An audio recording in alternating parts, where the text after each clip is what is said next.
L'exemple de Jésus nous montre ce qu'est le baptême de l'Esprit. Il ne s'agit pas là de la grâce divine qui nous appelle à nous donner à Dieu, à être régénérés et à chercher à vivre comme enfants de Dieu. Quand Jésus rappela à ses disciples ce que Jean avait prédit de lui, Luc 3,16, Actes 1, 4, 5, ils avaient déjà reçu cette première grâce de Dieu. La promesse d'être baptisés du Saint-Esprit leur a annoncé donc quelque chose de plus encore. C'était la présence même de leur Sauveur glorifié, qu'ils devaient recevoir ainsi, lui-même leur envoyant du ciel la force de sa vie nouvelle. C'était donc un baptême de joie et de puissance qui les mettrait en communion avec Jésus sur le trône de sa gloire.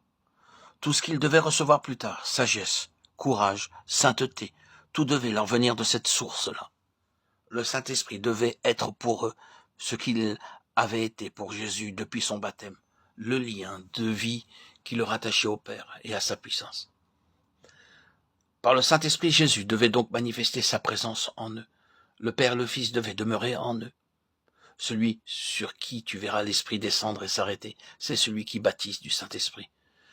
Cette parole s'adresse à nous aussi bien qu'à Jean. Pour comprendre ce qu'est le baptême du Saint-Esprit, pour savoir de qui et comment nous devons le recevoir, il faut que nous aussi, nous voyions Jésus, celui sur qui l'Esprit est descendu et s'est arrêté. Il faut que nous voyions Jésus baptisé du Saint-Esprit. Il faut que nous cherchions à comprendre qu'il en avait besoin, qu'il s'y soumit et que c'est par la puissance qu'il en reçut, qu'il put mourir de la mort dont il mourut, ressuscité ensuite. Tout ce que Jésus nous donne, il a commencé par le recevoir lui-même et se l'approprier personnellement. Et tout ce qu'il a acquis est à nous. Il veut que nous le possédions nous aussi. Celui sur qui nous voyons l'Esprit s'arrêter, c'est celui qui baptise du Saint-Esprit. Ce baptême de l'Esprit donne lieu à des questions auxquelles il n'est guère facile de répondre et auxquelles tous ne répondent pas de même. L'effusion de l'Esprit le jour de la Pentecôte a-t-elle été l'accomplissement de toute la promesse divine? Est-ce là le seul baptême de l'Esprit qui a été accordé une fois pour toutes en faveur de l'Église naissante?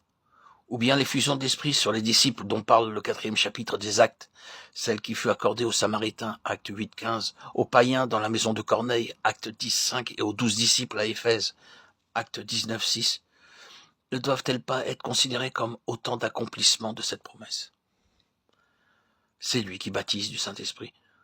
Le sceau de l'Esprit que reçoit chaque croyant au moment de sa régénération doit-il être tenu pour un baptême de l'Esprit ou bien faut-il, comme le croient quelques personnes, attendre une grâce nouvelle qui sera accordée plus tard? Cette grâce n'est-elle accordée qu'une seule fois ou bien peut-elle être renouvelée plusieurs fois? Peu à peu, nous trouverons la solution de ces difficultés en continuant à étudier ce sujet dans la parole de Dieu. Mais il est important de ne pas s'arrêter dès le début à des points d'importance secondaires.